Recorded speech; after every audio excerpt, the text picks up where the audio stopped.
Ja, grüß euch beieinander und einen Sakrisch-Gurden. Jetzt Kasperl.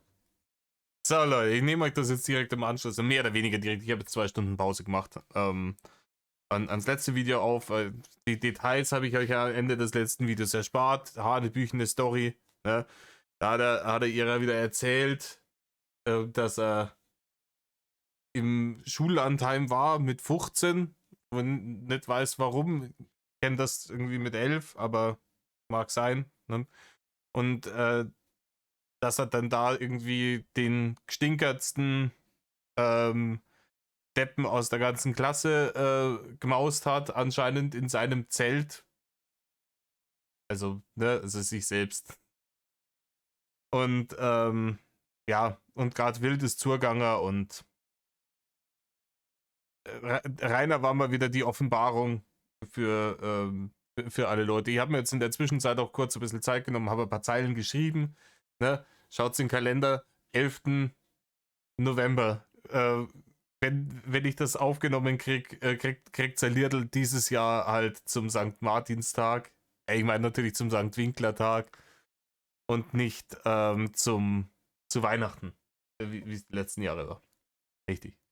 Wir sind jetzt weiter hier im Text bei der ganzen Nummer. Bei 31 Minuten und 10 Sekunden Beziehung mit crazy Typen ausdenken. Erzählt er es wahrscheinlich gleich nochmal an neue hanebüchene Geschichte. Davor machen wir aber noch hier Ding. Zeug. Schandtat des Tages. Und wie Schandtat des heutigen Tages habe ich mir rausgesucht, das Verhalten Reinis gegenüber Baby Chrissy. Und zwar, klar, man mag von der Frau halten, was man will. Ich habe keine hohe Meinung von der. Ne? Die hat versucht, die hat auch gedacht, es gibt keine negative Publicity, denselben Fehler, den der gute Kevin Wolter gemacht hat. Und hat versucht, sich über dieses Drachenlord-Phänomen irgendwie im Internet eine größere Audience heranzuschaffen und ist von der vollen Wucht des Code Midas-Effekts getroffen worden. Und on top of that kam Reinis widerliches Verhalten. Indem er nämlich versucht hat, Reini hat sich natürlich wieder Hals über Kopf in die Frau verliebt, wissen wir sowieso, ja, die hat Wurstfach und die war in der nächsten Nähe von ihm, hat mit ihm gesprochen, hat sich sogar mit ihm getroffen, praktisch schon verheiratet, ne? Und hat dann aber auch vollkommen ignoriert, dass die, ich glaube, verheiratet war schon oder zumindest in der festen Beziehung war, ne? Und hat sich an die rangemacht, wie der Deutsche ans Buffet auf dem Kreuzfahrtschiff. Leck me am Arsch. Aber brutalo. Sie soll doch hat versucht, sie zu manipulieren, dass sie ihren Freund verlässt und mit ihm zusammen irgendwie ein YouTuber-Pärchen bildet. Und dann können sie zusammenleben und gemeinsam YouTube machen und reich werden. Und so ungefähr, ja, wie der Freund, der ist ja sowieso Versager, der kann ja nichts, der hat ja nicht einmal einen YouTube-Kanal. Und richtig ekelhaft. Und wo sie ihm dann, obwohl das wirklich einfach niemand hätte es ihr verdenken können, wenn sie darauf entweder extrem aggressiv oder einfach mit dem Block reagiert hätte, ja, hat sie sich die Mühe noch gemacht, ihm eine Sprachnachricht zu schreiben und ihm zu sagen, hey du Rainer, das tut mir leid irgendwie, wenn du dir da Hoffnungen gemacht hast, aber ich habe kein romantisches Interesse an dir, etc. etc. Und dann ist er komplett apeshit gegangen und hat sie beschimpft als Haterin und ja, sie hatten auch nur wieder verarscht und später hat er dann irgendwie, einen Tag später, da hat er dann im Stream gesagt, er würde nicht mal hihi, wenn sie ihn dafür bezahlen würde, bla bla bla. Also richtig, also Bilderbuch Incel-Spasti-Verhalten und ja, definitiv ein Platz wert unter den Schandtaten des R.W. Genau so nämlich. Wo sind wir denn? Machen wir 5 Minuten geradeaus. Ja? Bis die Dingen, Zeug hier losgeht. Genau, weil dann haben wir es nämlich. Dann brauche ich nicht mehr zu sagen, außer Hockt euch her, sagen wir mehrer. Reißt euch eine Häube auf, wenn ihr nicht schon eine offen habt. Wir gingen einer. In Rainer. Ja, also wie gesagt, an und für sich war das schon eine geile Sache. So, das war auch nicht das einzige Mal, dass das vorgekommen ist. Speziell jetzt gerade mit ihm. Er hat mich auch mal einmal übers Wochenende zur Sick eingeladen. Da waren allerdings seine Eltern auch nicht da. War der viel alleine. Was haben wir jetzt? Okay, wir haben 2 Häuser, wo Frauen rein können. Was brauchen wir gerade noch dringend? Rainer, noch mehr Häuser, wo Frauen rein können. Häuser, wo du nicht reinkommst, im Idealfall. Ne? Schutzräume. Berufen oder wie? Ich kann nämlich nicht gucken, weil ich liege nämlich im Bett. Nee, ich kann aufstehen mit X. Anberufen. Ich kann nicht in die Verwaltung gucken, wenn du drin bist. Ja, ist schon klar. Deswegen habe ich dich gefragt, ob du weißt, was wir bräuchten. Warum haben wir niemanden in der Kräuterhütte? So, Kräuterhütte, nehmen wir dich an genau. Fremdi. Die Kräuterhütte. Und dich nehmen wir auch mit, wenn das noch geht. Und dann hätte ich dich gerne. So, dann gehst du bitte mit dem da und lässt dich von dem da flachlegen und gehst gleichzeitig auch noch in die Kräuterhütte. So, das müssten eigentlich jetzt alles sein, weil mehr Hütten haben wir, glaube ich, aktuell nicht. Mhm. Ja, also willst du dich schlafen legen, dann werde ich auch mal kommen. Ja. Also erscheinen fürs Erste. Kommen vielleicht auch noch. Brecher, Rainer. Brecher, der Witz hat einen so langen Bart, der könnte bei CC Top spielen. Ne? Halt ein Maul, Rainer. Genau, also wann liegt im Bett? Ich lieg schon im Bett.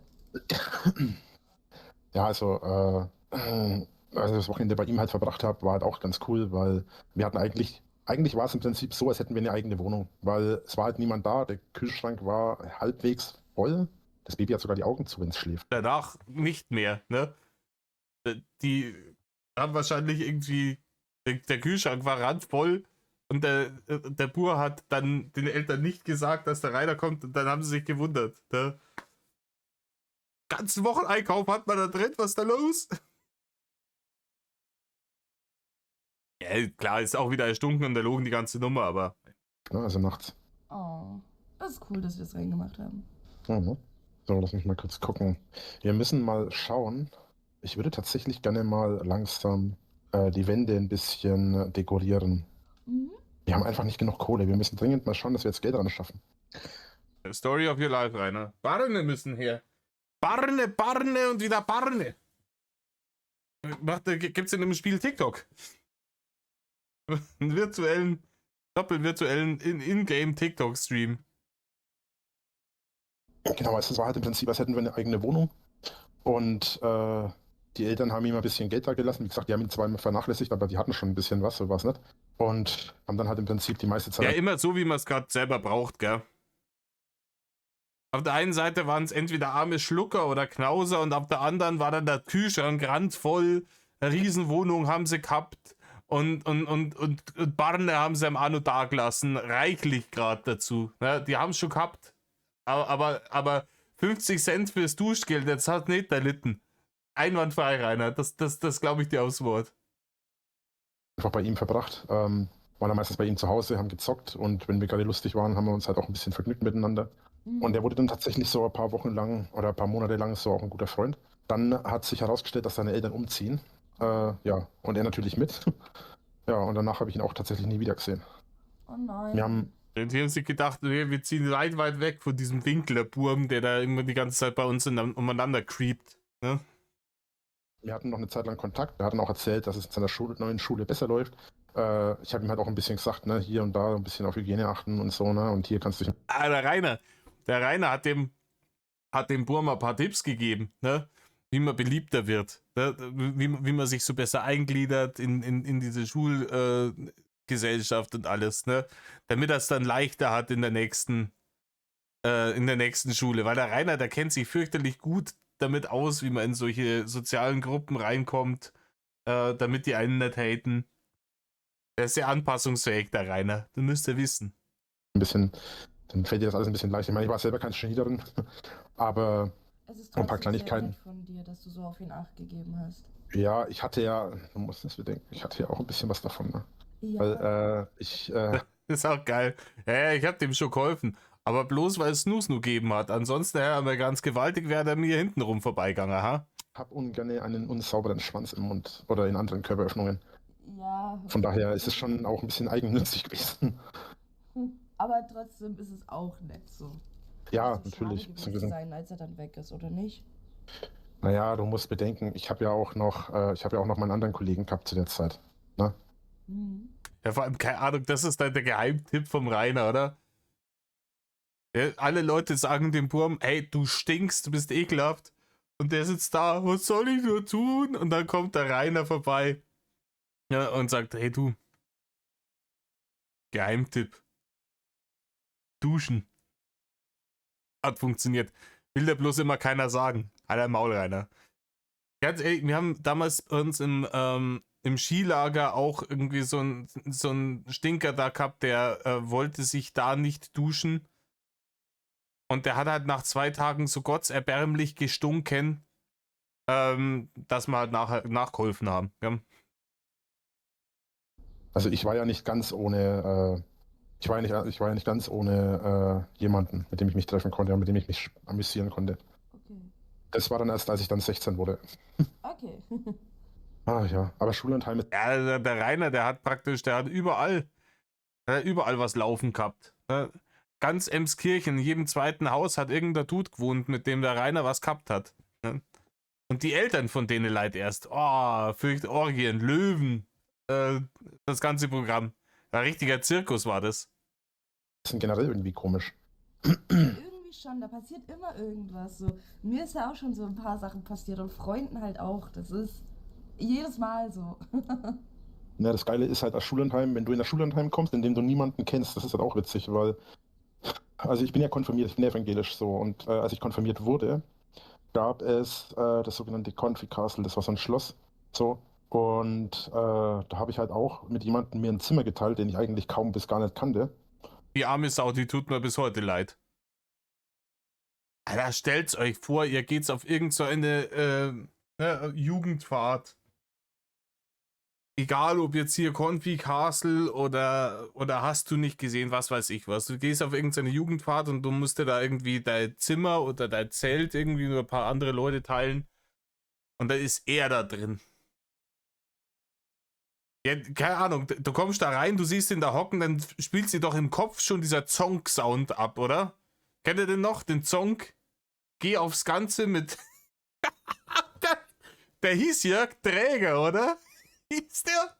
Nicht Jörg Träger, der Geh aufs Ganze moderiert hat mit dem Zonk? Gott, was macht der eigentlich? Lebt der noch? An die jüngeren Zuschauer, die das nicht mehr kennen. In den 90er Jahren gab es eine Game Show in Deutschland. Die hieß Geh aufs Ganze, glaube ich, hieß die. Und die wurde moderiert von Jörg Träger. Der hat so ausgeschaut, so Überbleibsel aus den 80er Jahren, hier Pornobalken, die ganzen Bums. Und er hat es da dann 3 Tore, aus denen du wählen kannst, Tor 1, 2 oder 3. Und dann gab es immer noch so Umschläge. Und der Jörg Träger, dann, die Kandidaten durften sich dann immer am Anfang irgendwas ausruhen, entweder ein Tor oder ein Umschlag. Und dann ist ihnen Stück für Stück sind ihnen die anderen Sachen dann angeboten worden. Ne? Ich tausche ihren blauen Umschlag gegen Tor Nummer 1. Und wenn er dann Ja gesagt hat, dann hat er Tor Nummer 1 gehalten und der blaue Umschlag ist aufgemacht worden, dann stand da drin, was er gewonnen hätte, wenn er den blauen Umschlag bis zu Ende behalten hätte. Und am Ende bleibt halt genau ein Drum übrig und dann ist da entweder ein Preis drin oder halt der Zonk. Der Zonk ist so eine hässliche rot-schwarze Plüschratte gewesen. Ja, und den Zonk wirst du nicht haben, weil dann kriegst du bloß einen Plüschzonk nach Hause und hast nichts gewonnen praktisch. Die Hauptpreise waren immer die gleiche Scheiße. Der erste Preis war immer Auto, der zweite Preis war immer 2 Wochen Traumreise nach Huppi-Fluppi zu was weiß ich was, meistens der Kreuzfahrt. Und der dritte Preis war, da konntest du dann irgendwie 2 Wochen so Wohnmobil mieten oder sowas. Und der Rest war halt so Klimbim und vielleicht einmal eine Casio-Uhr oder was weiß ich. Ne? Geld war auch öfters, da waren aber 200, 300 Mark oder sowas drin. In so einem Umschlag. Und ja, Jörg Träger, geh aufs Ganze. Und der ist dann halt teilweise auch im Zimmer einfach, ich habe mir auch nichts dabei gedacht, der ist im Zimmer immer in Boxershorts rumgesessen. Ich bin dann halt, wie gesagt, auch, ich habe mir da keinen Kopf drüber gemacht, ne? Wenn irgendwas war, ich bin dann auch gegangen, habe Das ist wirklich geil, du kommst da rein, das war dieser Song-Sound. War dann dementsprechend, ich kann es mir vorstellen, du kommst da rein, hörst den Song-Sound, oh scheiße. einfach ausgezogen. Habe meistens dann auch nackt geschlafen. Das hat ihn auch gar nicht gestört, zumindest optisch nicht. Und irgendwann bin ich dann aufgewacht, weil ich mich umdrehen wollte und mich nicht umdrehen konnte, weil ich irgendwie keinen Platz hatte. Ja, er lag der einfach neben mir im Bett, unter der Oh. Decke, nackig. Okay. Und hat sich halt ein bisschen an mir gerieben, so. Ja, Es ist unfassbar. Wo er hingeht. Ich frage mich, warum der Mann sich dauernd beschwert, dass er so wenig Snooze-No hat in seinem Leben. Wo er hingeht, umzingeln ihn die Leute. Wie die fliegen die Scheiße in der Ecke. ja. Und dann habe ich so gefragt, sag mal, was soll denn das werden, ne? Erst hat er ein bisschen geschockt reagiert, so im Sinne von, oh nein, ne, ist er aufgewacht, scheiße, was mache ich denn jetzt? Ja, daher auch keiner damit rechnen können, dass wenn ich mir bei irgendwelche wildfremden Leid einfach nachts ins Bett reinleg, nackert und mein Lümmel an denen reibe, dass die davor vielleicht aufwachen. Rainer, ich würd da ganz wichtig irgendwie einen pH-Entzug empfehlen. Am besten komplett Internetentzug. Weg. Keinen Zugriff mehr aufs Internet, Rainer.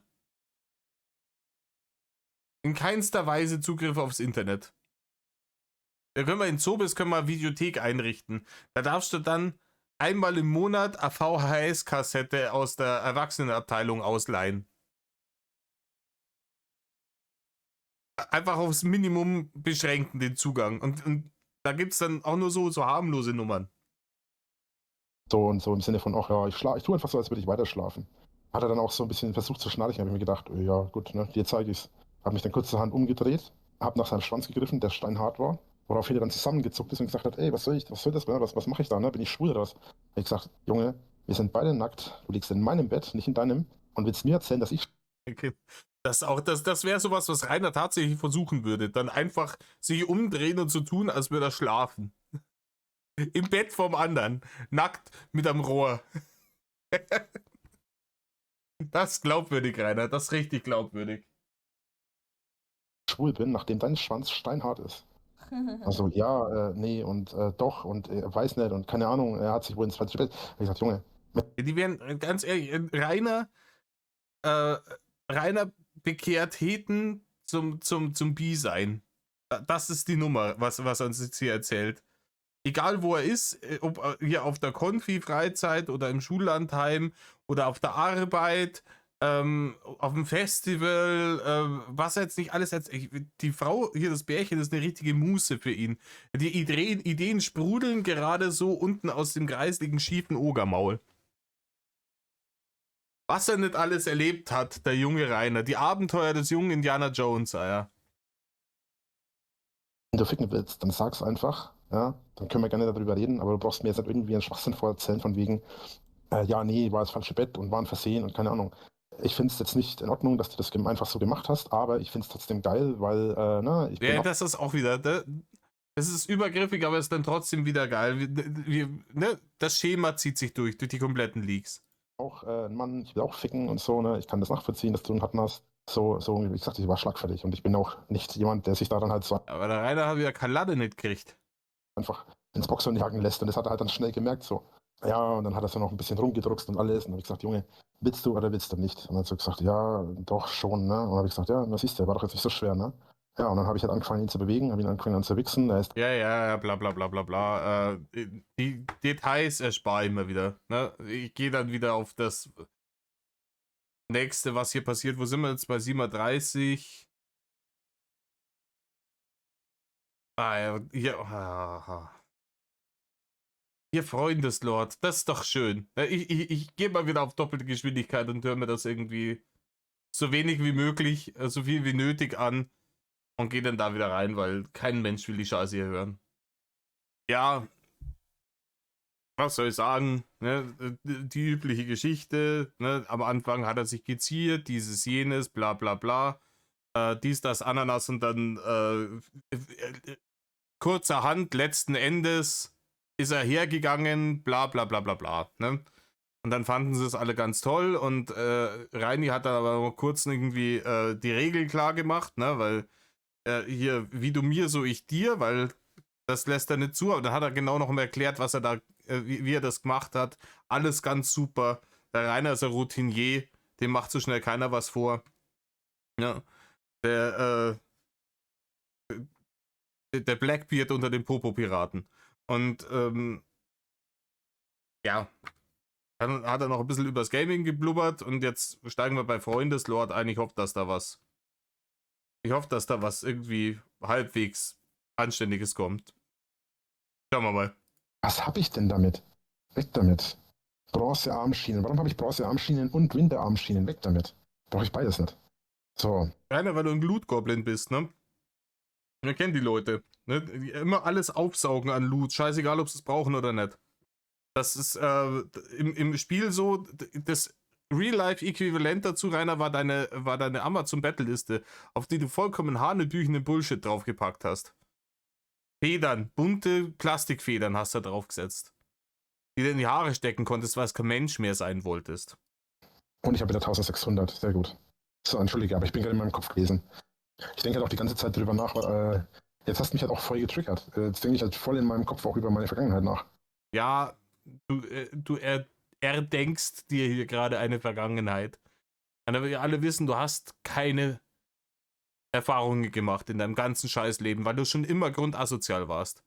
Du hast dich immer schon mit Händen und Füßen dagegen gewehrt, irgendwo Anschluss zu finden. Es war immer my way or the highway und die Leute haben gesagt, Rainer, du bist hageldumm, deinen Weg gehen wir nicht mit. Du kannst entweder in der Metal-Szene wird so gewesen sein, dass sie gesagt haben, Rainer, dass du halbwegs anständig aufführst, ne, darfst du mit dabei sein. Aber sobald er sich dann Winkler-esk aufgeführt hat, war das wieder vorbei. Ihr kennt das sicher irgendwie als Kinder, wenn man dann irgendwie so eine Gruppe hat auf dem Schulhof in der Pause und man spielt irgendein Spiel und man einigt sich ja dann irgendwie auf irgendwelche Spielregeln. Ne? Und da gibt es immer dieses eine Arschlochkind, das genau drauf besteht, genau so wird's gemacht und nicht anders. Das war er. Ja? Der dann immer gesagt hat, ja, Spiegel und so, aber die Regeln dann immer so, dass er gewinnt. Das ist Rainer. Und mit so jemandem spielt halt keiner. Und so hat es angefangen, seine soziale Isolation, weil das Kind schon grundasozial war. Er ist nach Hause gegangen und hat Pokémon geschaut. Und hat sie damals schon eingeredet, die ganzen bösen die bösen anderen Kinder. Ja, damals waren es die bösen anderen Kinder, später waren sie böse Haters. Die wollen ihm einfach seine Freude nicht gönnen. Hat damals schon angefangen. Da waren immer die anderen schuld, er natürlich nicht. So, gerade über die sexuellen Erlebnisse. Es sind überraschend viele, wenn ich so drüber nachdenke. Ich dachte eigentlich immer, Es ist sehr überraschend viel. Ne? Vor allem ist halt alles gelogen. Ne? Ich habe so wenig erlebt. Es gab tatsächlich noch eine Frau, mit der ich gevögelt habe. Aber ob ich das erzählen soll, weiß ich gar nicht, weil... Lass stecken, Rainer. Ja, es glaubt dir eh kein Mensch. das Problem daran ist, ich war da viel zu jung. Also das erste Mal war nicht mit 27, das erste Mal war mit 16 tatsächlich. Das Problem daran, sie war deutlich älter. Aber nicht für uns. Wie er sich dann wieder zusammenlügt. Eigentlich war nicht mit 27. Er hat schon gelogen. Es wäre mit 27, mit 28, ich glaube mit 29 hat er es auch schon mal gelogen. Mit 26 hat er sicher schon mal gelogen.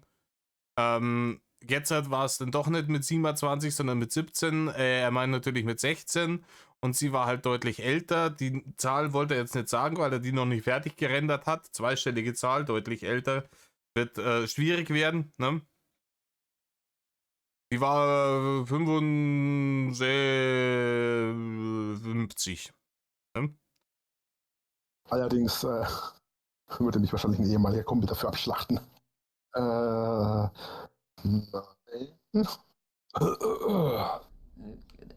Als ob du dich an die Mutter von jemandem rangemacht hast. Du Wieso ich mich? Wie kommst du darauf, dass das ich war? Also, Ja, nee, liebes Bärchen, wir haben doch jetzt schon etabliert, der Rainer, wenn er einen Raum betritt, dann überwältigt seine sexuelle Ausstrahlung alles, die Musik geht aus, alle fangen nur noch zu sabbern an. Ja? Am Boden wird's glitschig, weil alle Frauen auslaufen. Müssen viel Wasser trinken, um der Dehydration entgegenzuwirken. Das haben wir doch jetzt schon etabliert. Der Rainer, der muss sich an niemanden ranmachen. Die Leute kommen alle immer zu ihm. Ne? Weil er das höchste Wesen ist. Und seine Ehre, sich vom Rainer begatten zu lassen. Das ist die Nummer. So ein Ding ist das nämlich. So, hallo? Okay, wer denn dann? Von wem ist es dann? Naja, es gab. Und ich glaube, da kommen auch ein bisschen wieder in diesen Fantasien verarbeitet er irgendwie seine Superstar-Allüren auch. Ne? Weil der hat ja tatsächlich, glaube ich, damals gemeint, wenn er mal der große YouTube-Star ist und Millionen mit YouTube verdient hat, dann kommen die Groupies. Ne? Und mit denen sitzt er dann auf der Yacht. Ich bin nur 2 Personen, die beteiligt waren, also. Okay. Na dann. Das war an sich, eigentlich war das tatsächlich eine ziemlich dumme Aktion und wirkt tatsächlich mehr wie aus einem Film als. Ja, natürlich wirkt es mehr wie aus einem Film, weil du es dir gerade zusammenspinnst in deinem Kopf auf Basis von irgendeinem Film, den du wahrscheinlich davor irgendwann mal gesehen hast. Wahrscheinlich in jüngster Vergangenheit, weil das ja so lange bei dir alles nicht kleben bleibt. Ne? Stichwort Hageldom. Im Real Life. Ja? Schon, doch. Wie in einem Film? Weil das so unecht rüberkommt? Oder ich verstehe. Ja, es ist. Ja, weil es offensichtlich gelogen ist. Das ist jetzt so. Also die Geschichte, die ich dir jetzt erzähle, die hört sich krass erfunden und behindert an. Fast als hätte irgendein 12-Jähriger versucht, ein Borneo-Drehbuch zu schreiben, aber die ist wirklich passiert, glaubt man wirklich ganz, ganz echt. Ne? Warum mich die Leute im Internet Lügenlord nennen, das weiß ich auch nicht. Ich erzähle immer die Wahrheit. War halt so. Ich war halt bei ihm zu Besuch. Und Auch wieder, wenn er versucht, zum Fränkeln anzufangen, ganz deutliches Lügenzeichen. Ne? Weil er der Meinung ist, das Fränkeln kommt lässig rüber. Ganz zu schweigen davon, dass er seinen eigenen Dialekt nicht anständig beherrscht. Ich sage, ich kann auch nicht fränkeln, aber ich komme auch nicht aus Franken. Aber ich kenne genügend Leute aus Franken, die reden alle nicht so wie er. Ne? Und immer wenn er dann versucht, irgendwie zum Umeinanderfränkeln, da will er dann lässig und cool wirken, um die Lügenstory besser zu verkaufen. er hat halt von seine Eltern, ich weiß nicht, ich habe irgendwie, obwohl ich selber irgendwie nie viel Kohle hatte, habe ich irgendwie mal ein paar Leute kennengelernt, halt, die halt immer ein bisschen was hatten, keine Ahnung, warum auch immer. Ja, und es war halt so, dass. Der Rainer, da hat immer nicht viel Kohle gehabt. Außer da bei dem Schullandheim, da war der andere pur, der keine Kohle gehabt hat. Da hat es 50 Pfennig für Duschgel nicht glitten. Aber die waren ja dann trotzdem irgendwie reich, die Eltern. Aber beim Rainer, der war einer der wenigen, die ihr eigenes Zelt gehabt haben, weil die Eltern da gegönnt haben. Obwohl die ja jetzt eigentlich, wie wir jetzt erfahren, überhaupt kein Pulver nicht gehabt haben. Der Typ, den ich da halt kennengelernt habe, also der, mit dem ich da befreundet war, der hatte halt letzten Endes Eltern, die hatten halt ein bisschen mehr Asche. Und die Asche, die der halt hatte, oder die halt hatten, war halt auch darin geäußert, dass die, wie nennt man das? Die haben halt, die hatten halt im Garten, also nicht jetzt so wie in einem Hollywood-Film mit so einem Pool, wusste wirklich so am Pool dran sitzen, also richtig aus Stein oder so, sondern die hatten halt so einen Plastikpool halt. Aber die hatten halt einen richtig großen Pool halt im Garten so. Und ich war halt dann, und dann seine Eltern haben halt sehr viel Wert auch auf seine Erziehung gelegt. Also der war anders als ich war ja in der Sonderschule, der Typ war halt im Gymnasium. Den habe ich halt. Ja, Rainer, du warst nicht in der Sonderschule, weil deine Eltern nicht viel Wert auf deine Erziehung gelegt haben. Das mag vielleicht auch gewesen sein, dass die nicht viel Wert auf deine Erziehung gelegt haben, weil dich hätten wir wahrscheinlich ein paar Mal häufiger mal übers Knie legen müssen. Aber Rainer, du warst auf der Dulli-Schule, weil du Hageldom bist. Weil die Leute, nachdem du im Kindergarten schon mal sitzen geblieben bist, und man da gesagt hat, okay, wir geben ihm noch eine Chance, ne, ob er sich jetzt dann noch weiterentwickelt in dem Jahr, damit er dann auf die normale Schule kann, ist dann festgestellt worden, nein, ja, Dr. Matt Del Kaspar stellt Diagnose Hageldom, ja, HDS, Hageldom-Syndrom, der muss leider Gottes auf die Dulli-Schule. Und dann haben sie dich genau dahin gepackt. Das hat mit dem, wie viel Wert da die Eltern drauf gelegt haben, überhaupt gar nichts zu tun gehabt. Ne? Du bist da auf der Grundschule nicht angenommen worden und hat gesagt, du gehörst auf die Deppenschule. Und wenn es eine Schule für noch Dümmere gegeben hätte, hätten sie sich dahin gebracht. Durch einen dummen Zufall kennengelernt. Und seine Eltern waren halt teilweise, also seine Mutter hat halt nur, war halt nur hat halt nur zu Hause gearbeitet. Die hat, jetzt wo ich drüber nachdenke, ich habe da nie drüber nachgedacht. Ja, du hast nie drüber nachgedacht, was du da gerade aus der Arschfalten gezogen hast. Und Rainer, jemand wie du, der von die Kackstudenten und den ganzen Schmarrn immer verzapft hat, die scheiß Gymnasiasten, wo hast jetzt du den kennengelernt? Ein dummen Zufall? Dein bester Freund, von dem wir noch nie was gehört haben, der auf dem Gymnasium war? Und warum sollte jemand, der auf dem Gymnasium ist, sich mit einem dicken 58er wie dir von der Dulli-Schule abgeben und nicht mit Leuten, mit denen er sich auch unterhalten kann?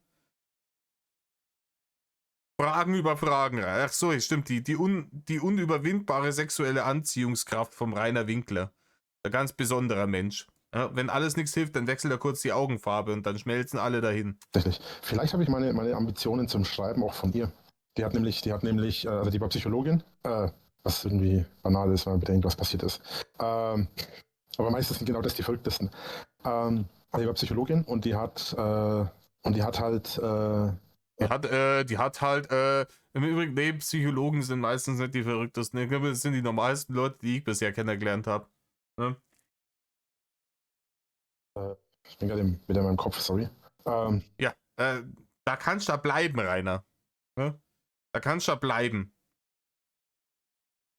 Mal kurz beim Apartment vom Ofi vorbeischauen und einen lieben Gruß da lassen. Also die war Psychologin und die hat halt meistens so Fachbücher veröffentlicht und war halt auch spezialisiert teilweise so auf sexuelle bzw. psychologische Traumata aufgrund von sexuellen Störungen. Jetzt wird's wild, oder? Also, eine Psychologin, die sich auf sexuelle Traumata spezialisiert hat, macht einen 16-Jährigen klar.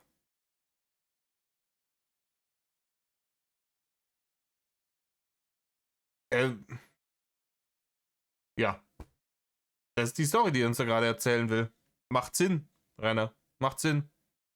Das war so ihre Ambition darin und so. Und die hat halt auch recht schnell gemerkt, dass ich halt hier und da auch ein bisschen offener bin, was das Thema angeht. Ein bisschen dumm bist. Gleichzeitig aber halt auch irgendwie so ein paar meiner kleinen Problemchen habe. Ja, sehr kleines Problemchen. Ich habe Bilder gesehen, Rainer. Und gerade auch dadurch, dass mich halt Frauen immer...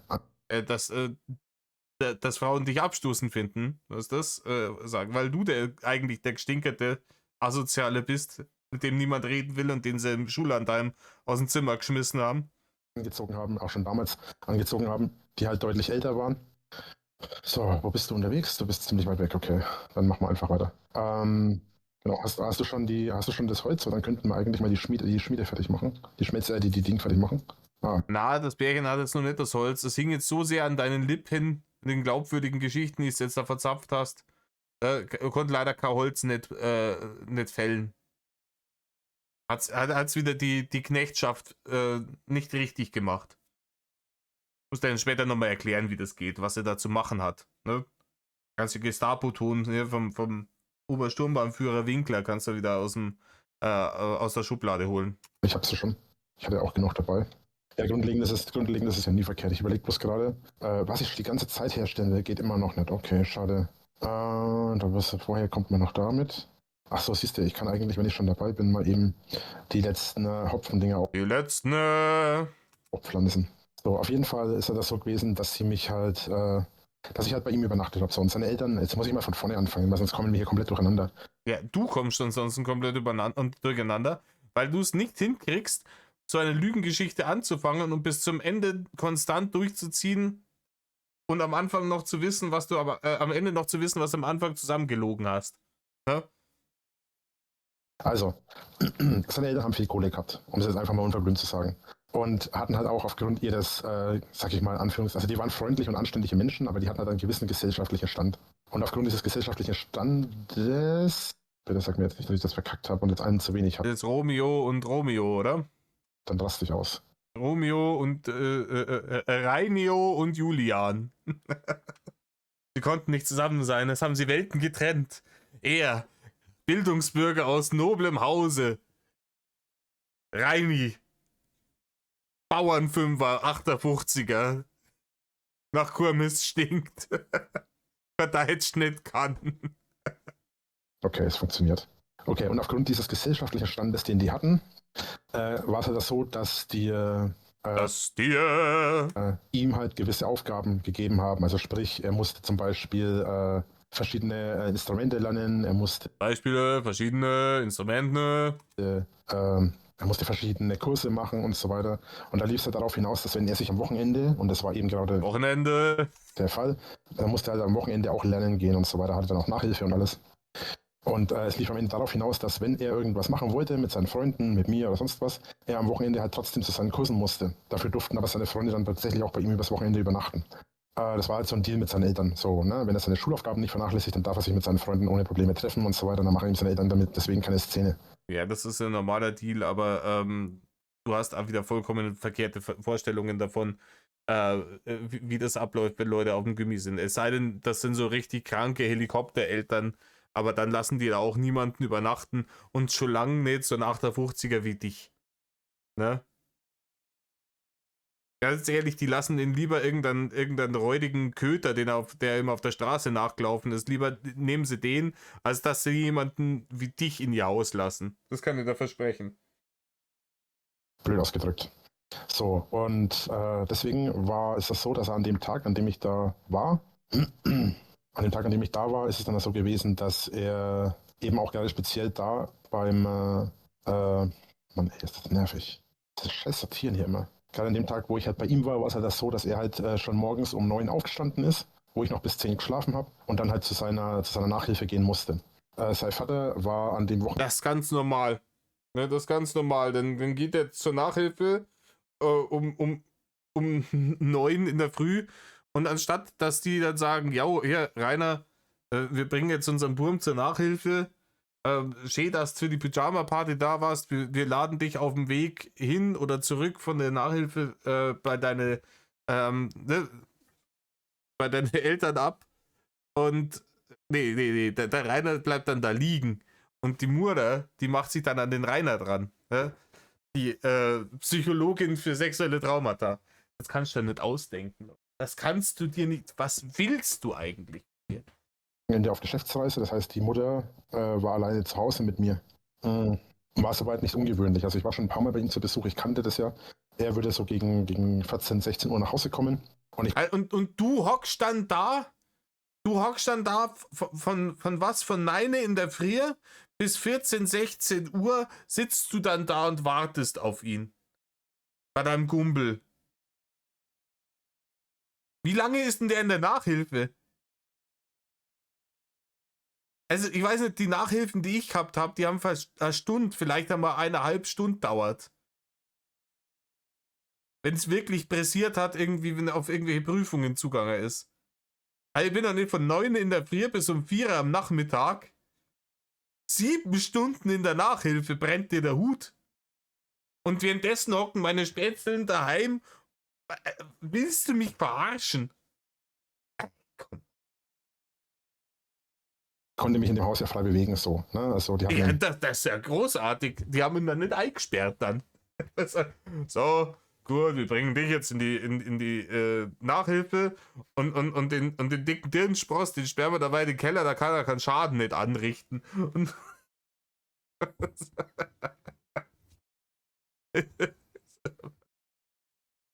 leck mir am Arsch. Wie gesagt, für mich war das ganz cool, weil die hatten halt einen Pool, die hatten richtig coole Sachen und so. Also es war schon sehr cool alles bei dem. Und gerade für jemanden, der da 15, 16 ist.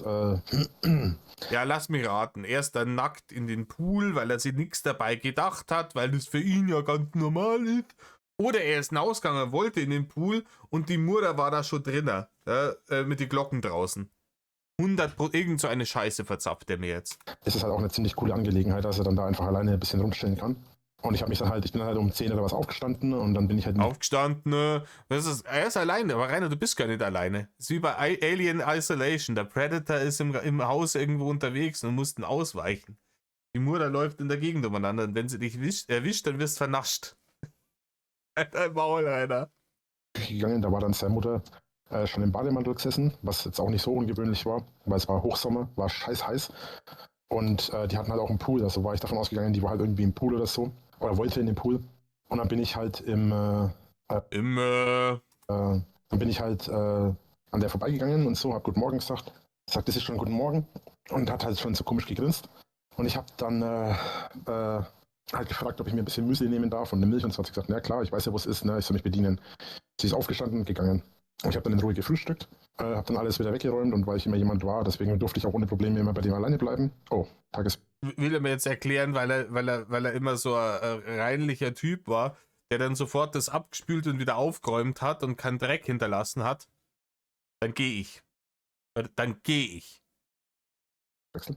Ah, nee, Jahreszeitenwechsel sogar. Weil ich alleine bei dem bleiben durfte, weil ich halt immer alles weggeräumt habe und alles ordentlich und sortiert hinterlassen habe. Aus Der ist, ich Wolfkopf. gehe jetzt. Arsch! Nein!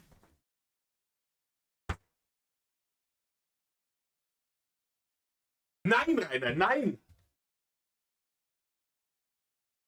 Ey, es gibt diverse Roomtouren durch diese Schanze, Rainer. Du hast das so ordentlich alles immer sofort weggeräumt. Rainer, du hast die Spiegeleier mit der blanken Hand gefressen, weil du zu faul warst, ein Messer und eine Gabel abzuspülen. Und du willst mir jetzt erzählen, dass du der beliebteste Gast bei denen warst? Ne? Der 58er Dulli-Schul-Depp, ne? Der ist hier im Akademikerhaushalt, weil er sich immer so gepflegt verhält. Ja? Und immer alles schön sauber macht und alles immer so ordentlicher hinterlässt, als es vorher war.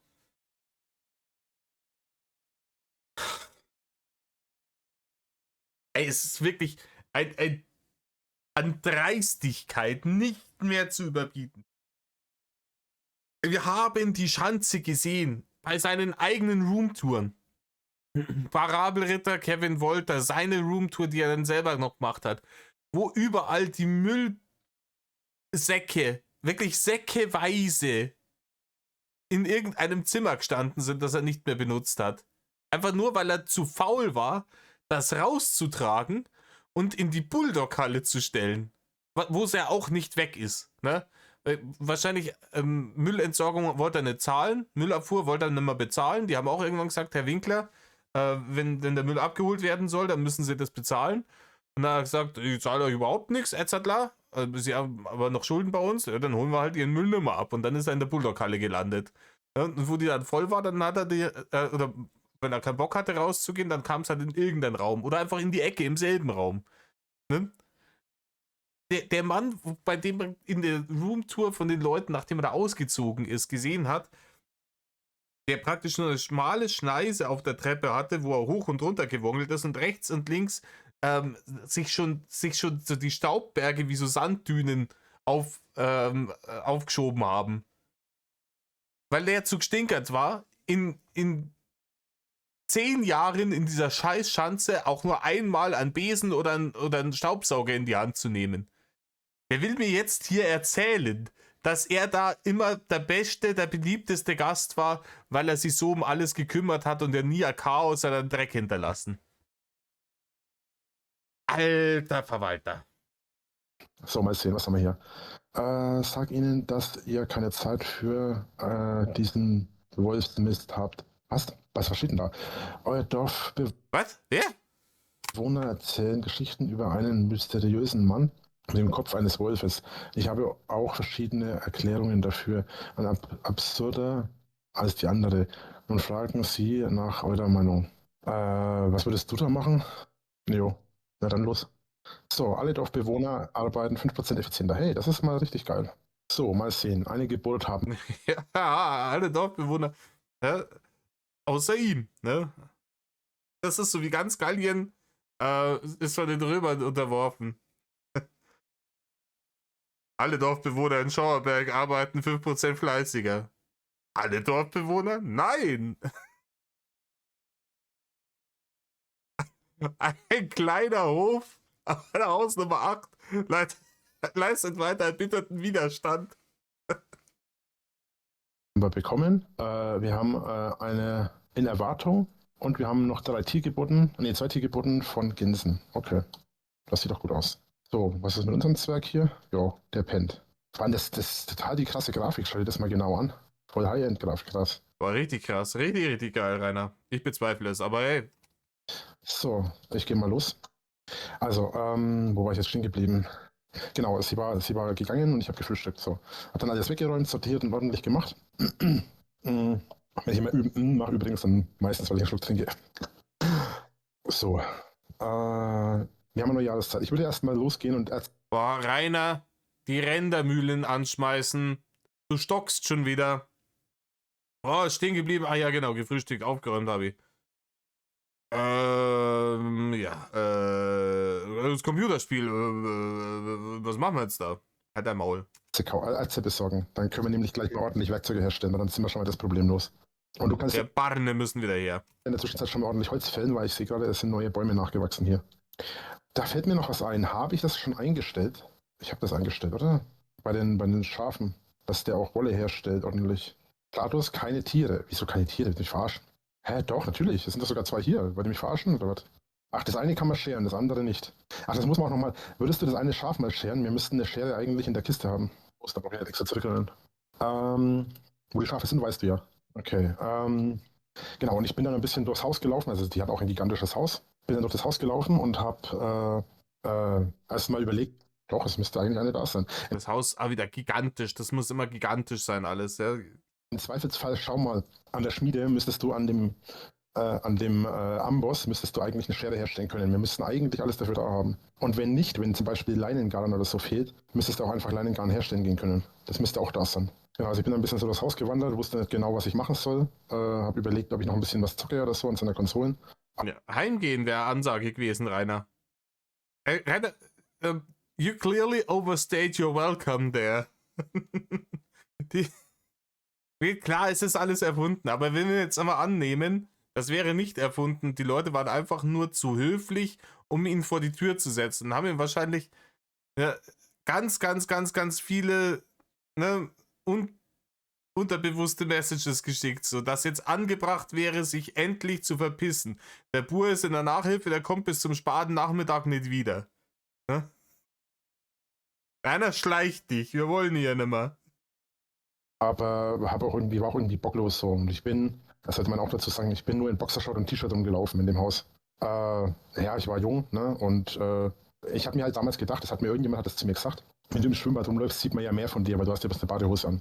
Und eine Badehose ist ja nichts anderes wie eine Boxershort eigentlich. Meistens, na gut, meine Badehosen waren etwas länger als die Boxershort, eher wie eine kurze Hose, aber das kommt ja aus selber raus. So.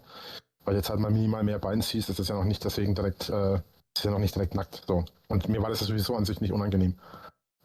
So, auf jeden Fall ist es so gewesen, dass ich dann halt in Boxershort und T-Shirt durch das Haus gelaufen bin.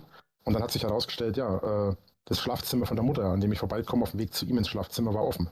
Hab dann auch mal so ein bisschen reingeschaut und bei denen war das so richtig geil, weil die hatten tatsächlich in dem Schlafzimmer von den Eltern, ein bisschen so ein bisschen so mehr American-Style, hatten die quasi direkt eine Angrenzung zum Badezimmer. Also die hatten quasi direkt, die hatten ein Badezimmer, das war zwischen dem Zimmer vom Sohn und von den Eltern. Und anders als er, also bei ihm war es nicht so, bei ihren Eltern war es aber so, dass die quasi auch vom Bad ins Schlafzimmer gehen konnten. Und ich laufe da so an der Tür vorbei, die hat die Tür vergessen zuzumachen.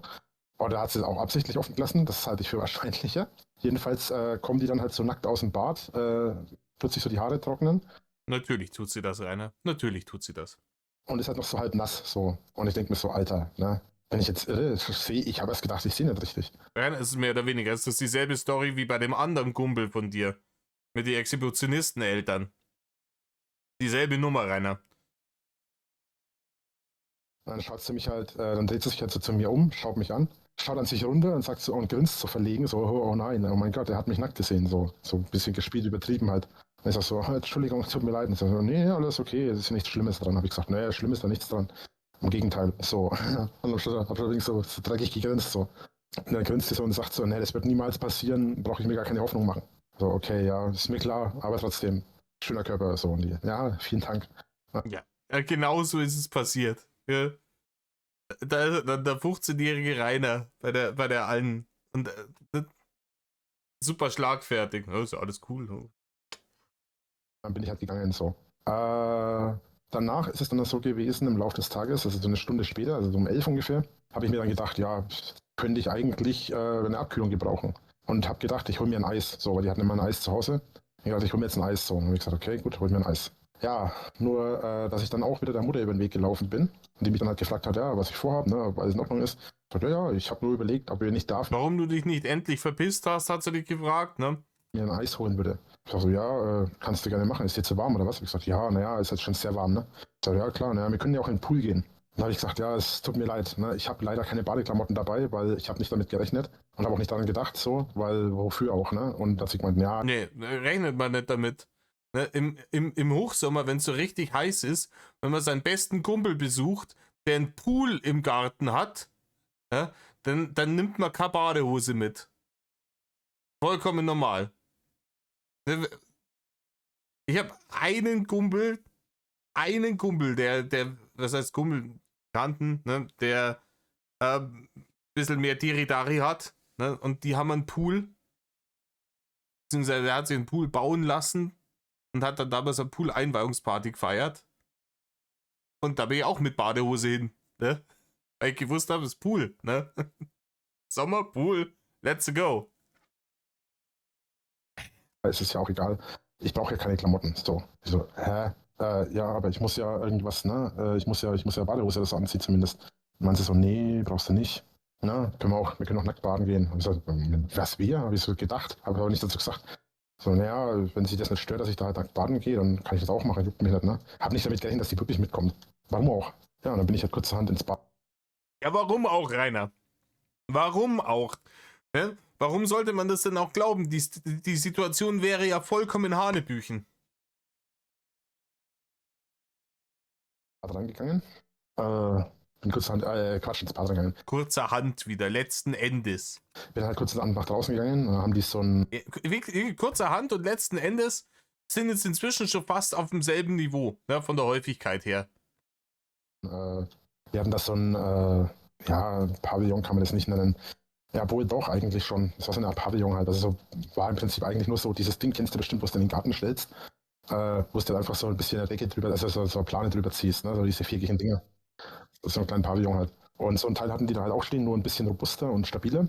Und kurzerhand bin ich dann halt hergegangen und habe gesagt, okay, ne, das war an der einen Seite zum Haus hin. Das ist so, dass sie mich eigentlich nicht sehen konnte, hatte das eine Plane an der Seite und eines an der anderen Seite. Also an 2 Wänden war es offen, an 2 Wänden war es zu.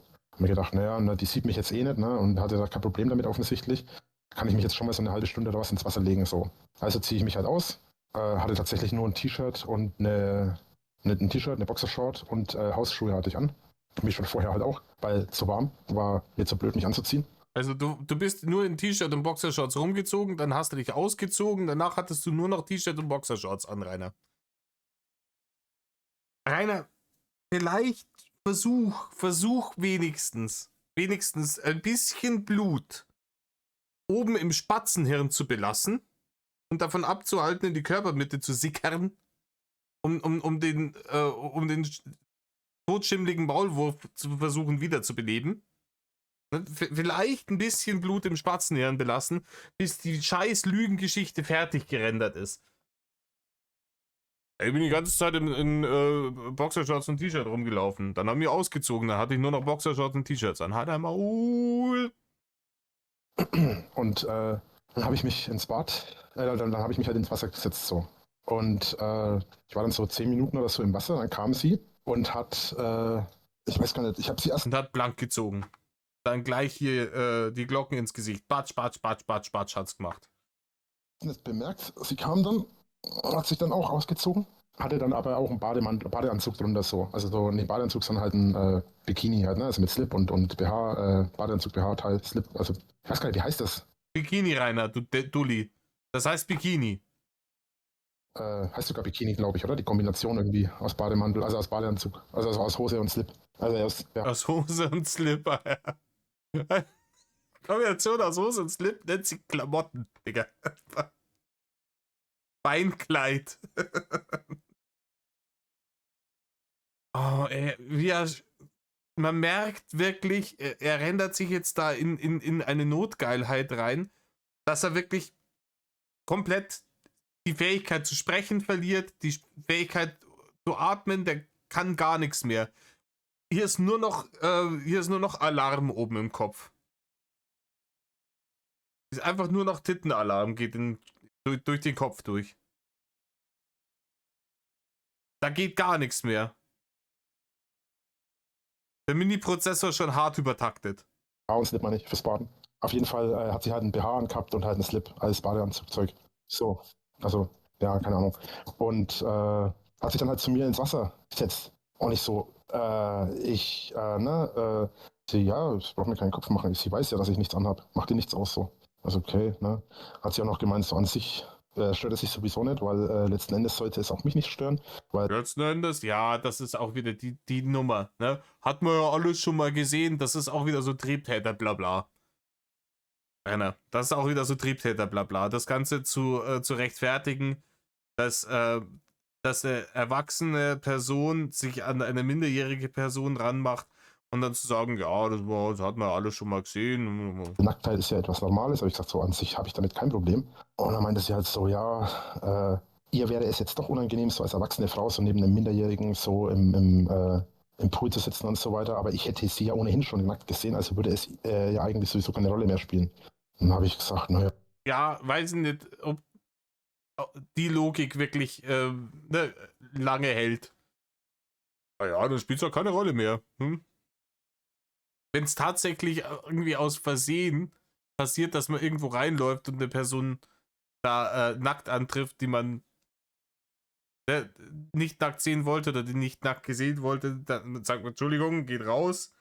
Und man kennt vielleicht Leute von euch, die öfters mal auf dem Festival sind, kennen das, wenn ab einem gewissen Pegel andere Menschen vergessen, dass man diese Dixies auch zumachen kann, wenn man drin ist.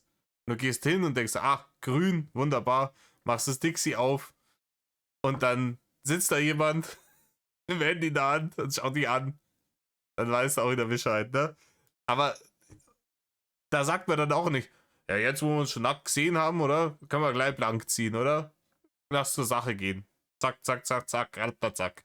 Nein, Rainer. Im richtigen Leben passiert sowas nicht. Das ist hier wieder Borneo-Gedankengut. Ja, so, habe ich so ein bisschen vor mich hingemummelt. Damals war ich noch ein bisschen schüchterner. So, naja, also ich würde da schon gerne noch mal mehr sehen. So ein bisschen so in die Richtung habe ich einfach vor mich hingemummelt. Aber leise, habe nicht gedacht, dass sie es gehört hat. Hat sie gemeint, so, noch mal hinschauen, ja. Und ich so, naja, schon irgendwie, ne. Und dann hat sie halt tatsächlich den BH ausgezogen und hat mir halt ihre Brüste gezeigt. So. Anfassen war nicht, aber hinschauen durfte ich. Und dann hat sie halt so ein bisschen Schätze gemacht, hat das Ganze ein bisschen aufgelockert auf eine ganz einfache und angenehme und natürliche Weise. Genau. Warte mal kurz. Genau, und war dann halt so.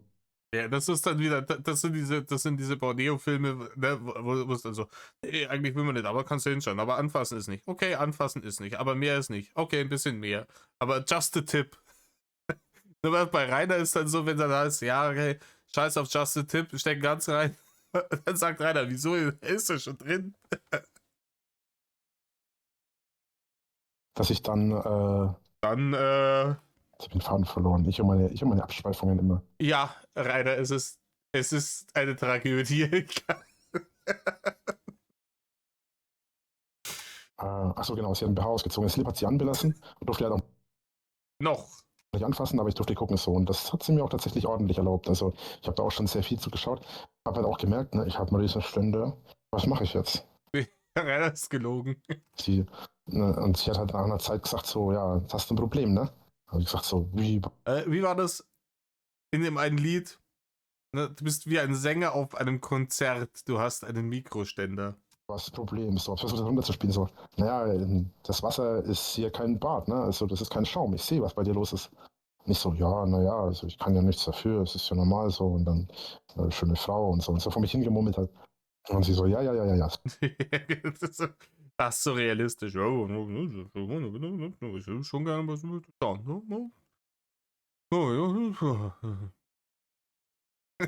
so funktioniert das. Schon klar gewesen. Der BH hat sie, also das Oberteil hat sie halt so über den Pool, die Seite vom Pool gehängt, hat es wieder angezogen und hat gesagt, so, sie würde jetzt reingehen, damit ich mich etwas entspannen und beruhigen kann. So. Und ich so, okay, ja, vielen Dank, ein bisschen erleichtert so. Ja, wenn ich gewusst hätte, was sie abzieht, hätte ich mir vielleicht überlegt, ob ich nicht vor ihr rausgehe. Denn sie geht aus dem Wasser raus, geht zu den Klamotten, nimmt ihre Klamotten auf die Schulter, also auf den Arm, beziehungsweise ihren Bademantel halt. Und ja, ich habe dann nicht so genau hingeschaut, bin dann tatsächlich Natürlich hast du das nicht, Rainer, du hast ja einen Anstand. Nach ihr aus dem Wasser gestiegen, kurz darauf, nachdem sie weg war, also nur ein paar Sekunden später, wollte meine wollte meine Hose, also meine Boxershort und mein T-Shirt anziehen, wollte in sein Zimmer, um mir einen runterzuholen. So, weil geil und so. Ist ja nachvollziehbar irgendwo, denke ich. Nee, ist es nicht, Rainer. Ich war als Kind auch oft bei Freunden, ne? Die Mütter hatten, erstens mal waren die immer alle angezogen.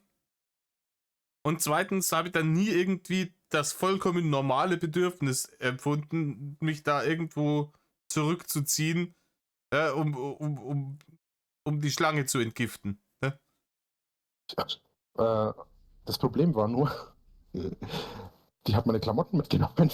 Oh, also hattest du gar keine Klamotten mehr dann? Nein, die hat meine Klamotten und also ich hatte ein Handtuch zum Abtrocknen, damit ich nicht das Haus nass mache. Und ich hatte halt ein T-Shirt, meine Boxershorts und meine Hausschuhe. Und das Einzige, was noch da stand, waren meine Hausschuhe, wo ich dann auch irgendwie dämlich fand, nur die Hausschuhe anzuziehen. So, und die habe ich dann. Ja, habt ihr als Kinder auch immer Hausschuhe zu euren Freunden mitgenommen? Wenn ihr übers Wochenende bei denen wart? Damit ihr da schön um die Hausschuhe umeinander laufen könnt durchs riesige Anwesen, während da einen ganzen Arbeitstag mehr oder weniger weg ist. Erstmal stehen gelassen, weil das war das geringste von meinen Problemen. Ja, und habe dann überlegt, na, was mache ich jetzt? Na, ich stand da mit dem Halssteifen, habe mir noch gedacht, so scheiße, ne, was mache ich jetzt? Vor allem, wenn die jetzt wiederkommt. Ne? Habe dann erst gedacht, vielleicht kommt sie auch gleich wieder, weil sie hat vielleicht gemerkt, dass sie meine Klamotten. Ich habe ja erst gedacht, das ist ein Versehen gewesen. Ja, weil rechnest du ja nicht mit. Rechnest du ja nicht mit. Und dann habe ich gedacht, das ist ein Versehen gewesen. Also bin ich gegangen und habe dann, Die Scheiße gebaut, Rainer. Dann, gedacht, okay, na, es ist nicht schwer, weil ich war ja hinten im Garten. Die Tür nach Ding war offen, also die Tür zum Wohnzimmer. Und vom Wohnzimmer aus war es nur ein ganz kurzes Stück über den Flur, an ihrem Zimmer vorbei und in sein Schlafzimmer. Und dann wäre ich halt da gewesen und da hatte ich ja Klamotten dabei. Und mir gedacht, okay, na, weißt du was, machst du jetzt? Riskierst du es oder riskierst du es nicht? Wenn du es nicht riskierst, hast du das Problem, dass du deinem Kumpel, falls der in einer Stunde oder zwei nach Hause kommt, erklären musst, warum du nackt in ihrem Pool sitzt, ohne Klamotten, in der Nähe. So, und in die Verlegenheit wollte ich einfach nicht kommen. Zumal seine Mutter echt gut ausgesehen hat. Die war rothaarig, verdammt groß, also größer als ich sogar damals und ich war echt groß. der Rainer war schon immer Riese. Ne? Also der war immer Riese, weil er, also im Vergleich zu den Mitschülern, in seiner Altersklasse, also beziehungsweise in seiner Schulklasse, in der Altersklasse waren die ja eben nicht, weil der Rainer nämlich schon im Kindergarten sitzen geblieben ist und dann für die Zeit, wo andere Leute 2 Jahre brauchen in der Dulli-Schule, hat er 3 Jahre braucht. Und da war natürlich Adam Riese 2 Jahre älter wie alle anderen. Ich habe damals schon etwa 1,70 oder was, war ich da schon groß. Und die war größer als ich, die war so um die 1,75, 1,80 war die war wirklich riesig. Hatte extrem große Brüste, einen richtig geilen Arsch. Also das war halt auch schon so eine richtige geile Frau. Ja, und dass ich halt, mein Kumpel war da halt schon ein bisschen empfindlich, gerade wenn er da halt Leute kennengelernt hat oder Kumpels gehabt hat, die dann halt, ja, da waren und halt so gesagt haben, ja, ne, deine Mutter ist schon geil, da war er ein bisschen empfindlich. Das heißt, wenn ich jetzt da sagen würde, ey, pass auf, ne, deine Mutter hat gesagt, ich kann mich nackt in euren Pool setzen, hat mir dann die Klamotten geklaut und jetzt sitze ich hier ohne Klamotten und weiß nicht, was ich machen soll. In die Verlegenheit wollte ich einfach nicht kommen. Ja, kann ich Und verstehen. ja, zumal mir der Rainer, das hätte sich vermeiden lassen, indem du dich verpisst hättest. Aber wie gesagt, ist ja hier alles erfunden, aber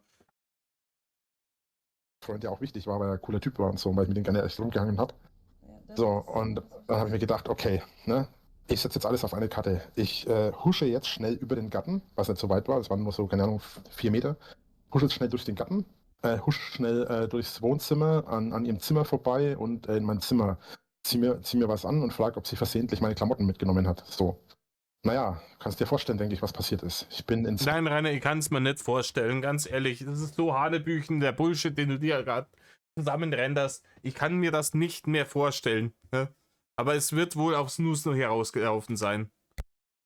Wohnzimmer gekommen. Ich kam tatsächlich bis zum Flur. Das Dumme war nur, dass das Zimmer, also die Tür zu ihrem Zimmer offen war. Oh oh. Ja, Ja. Jetzt sind wir wieder bei Alien Isolation. So, das ist doch nicht ganz bis ans Ende des Levels geschafft.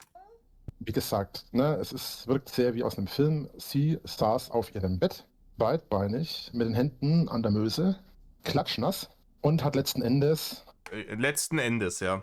Moment, Bär, und hat letzten Endes dann die Situation gehabt, oh nein, noch Letzten Endes Situation, Alter. Kurzerhand, hast vergessen, Rainer. ein Bär. Tja, damit habe ich Moment. nicht gerechnet. Moment, jetzt hat. Entschuldigung, ich muss den Bär killen. Ach, alles gut. Hoffentlich kommt da nicht noch einer, dann bin ich nämlich tot. Oh, Da ist. Ich habe hier ein Kupferspeer liegen. Wow. Geld. Also, ich bin da gewesen und hab den. Ich bin da gewesen, hab den bin da gewesen und hab von dem die. hier. Ja, ich halt die Scheiße nicht mehr aus. Wie weit sind wir noch? 3 Minuten.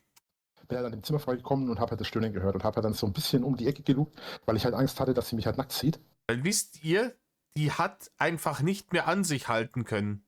Die war 2 Minuten mit dem Rainer in diesem Pool und war so fix und foxy, dass die sich sofort hat selber machen müssen. Ansonsten, die hat es nicht mehr aushalten können. Die hat überhaupt die Kontrolle komplett verloren, die Frau. Ne? Weil der Rainer ist der Grenouille aus das Parfüm. Ja, und ich sitze dann da schön breitbeinig mit Blick zur Tür, also hat sie mich auch direkt gesehen, stöhnt, während sie sich mit den Fingern an der Möse rumreibt. Und ich so, Alter, ne? Was mache ich jetzt? Was macht Das wird schon so passiert sein, Rainer, wenn du das sagst. die mit mir? Warum bringt die mich in die Verlegenheit, ne? Vor allem, ich habe ja nicht damit gerechnet, dass ich wirklich bei der zum Stich komme. Warum auch? Wie sollte ich da auch drauf kommen? Ja, ich frag's mir auch, Rainer. Wie sollte man denn auf so eine Scheiße kommen? Wer kommt denn bitte auf so einen Bullshit? Kein Mensch kommt auf sowas. Naja, das Ende vom Lied war, wie man sich vielleicht denken kann, Ja, ich befürchte es, was das Ende vom Lied war. sie schaut mich an, grinst Das Ende vom Lied ist auf der Fleischflöte gespielt worden, oder wie war's? frech, greift neben sich, nimmt meine Boxershort hoch, wackelt mit der Boxershort und winkt mich zu sich. Oh, okay. Ich, natürlich, Alter, die nächste Story, die er erzählt, ist irgendeiner in der Waschmaschine hängen geblieben und kommt nicht mehr raus. Help me, I'm stuck. Und in der nächsten Geschichte darauf ist er irgendwie, keine Ahnung, kommt er auf der Borneo Casting Couch raus. Wie auch immer. Ne? Er geht jetzt jeden gängigen Borneo-Filmplot einfach durch. Und erzählt dann immer eine Geschichte. Ich, der Rainer, hab erlebt. mit einem, allein durch den Anblick, ne, ein Riesenständer. Und ich habe nur mit dem Kopf um die Ecke geguckt. Rainer, wir hatten das schon, ne? Mikroständer, du erinnerst dich. Also hat ihm nur meinen Kopf gesehen. Also habe ich mir gedacht, ne, du hast jetzt damit keinen, entweder du kneifst oder du ziehst durch. Ich habe mir kurzerhand die Hände vor den Schwanz gehalten, bin nackt, wie ich war, in die Tür getreten und ein paar Schritte auf sie zu. Sie grinst, schaut auf meine Hände und ich habe mir dann einfach gedacht, na, jetzt ist es sowieso scheißegal. Die hat gerade sich die Möse gerieben, die ist klatschnass, wie es aussieht. Die hat meine Boxershort, ne? Wenn ich die jetzt nicht nehme, ne, dann werde ich niemals eine Frau vögeln. Also lasse ich meine Hände. Ja, das ist ein nachvollziehbarer Gedankengang, Rainer. Wenn mir jetzt nicht irgendwie als Minderjähriger von dieser alten Frau irgendwie, ne, dann werde ich für immer Jungfrau bleiben, Rainer. Joke? Er ist für immer Jungfrau geblieben im richtigen Leben. Zur Seite, mein Schwanz macht so eine kleine Bewegung nach oben, weil ich habe mir nach unten gedrückt. Sie grinst breit und winkt mich nochmal zu sich. Ja, ich war direkt in ihr, also bin direkt auf sie zu, hab mir reingeschoben und hab sie gevögelt. Ja, gevogelt wollte ich jetzt sagen. Das ist mein Ereignis. Gut. Ja, und das 4-mal. 4-mal. Sie fragen sich, ob die Geschichte wahr ist. Ich muss Sie enttäuschen, Sie liegen daneben. Sie ist frei erfunden. Boah, 4-mal? Und dann hast du noch ein bisschen Leben in dir? Wie ist das denn möglich? 4-mal? Das ist gar nichts. Das wird ja sogar mich als Frau in die Knie zwingen, 4-mal. Da wäre ich ja komplett Nö, kaputt. ich hab schon eine Frau gehabt, die kam bis zu 9-mal an einem Abend. Boah, Ja, die hat im Fernsehen gesehen. Innerhalb von 4 Stunden. Und mein Rekord liegt bei 8 tatsächlich. boah. Ja, okay, das ist schon echt viel. Das ist wirklich viel. Du konntest noch laufen danach und so? Naja, ich schon, sie nicht. Oh. Du musst ja bedenken, ne? Wenn ich dich vögel, dann fick ich dich. Das ist auch wieder geil, weil bei Rainers Fantasien ist dann auch mit Schmerzen verbunden. Ja, also die kann nicht einfach die muss danach Schmerzen haben, weil ansonsten ist es nicht reiner OG. Ein bisschen von der Goblin-Story muss schon mit rein. Ja, wund, wenn wir so lange vögeln. Ich selber. Ja, mit Sicherheit, Rainer. Mit Sicherheit. Die kriegt dann so eine, ne, da bildet sich dann so eine Blase an der äußeren Schamlippe, weil weiter kommst du nicht. Wäre zwar auch wund, aber im Gegensatz zu dir merke ich das beim Laufen nicht zwangsweise. Es sei denn jetzt, ich habe eine extrem enge Hose, das waren. Ja, Aber bei das dir, stimmt. bei dir reiben ja die Beine und die Schamlippen aneinander, wenn du läufst, mehr oder weniger. Also du merkst das deutlicher beim Bewegen, beim Laufen.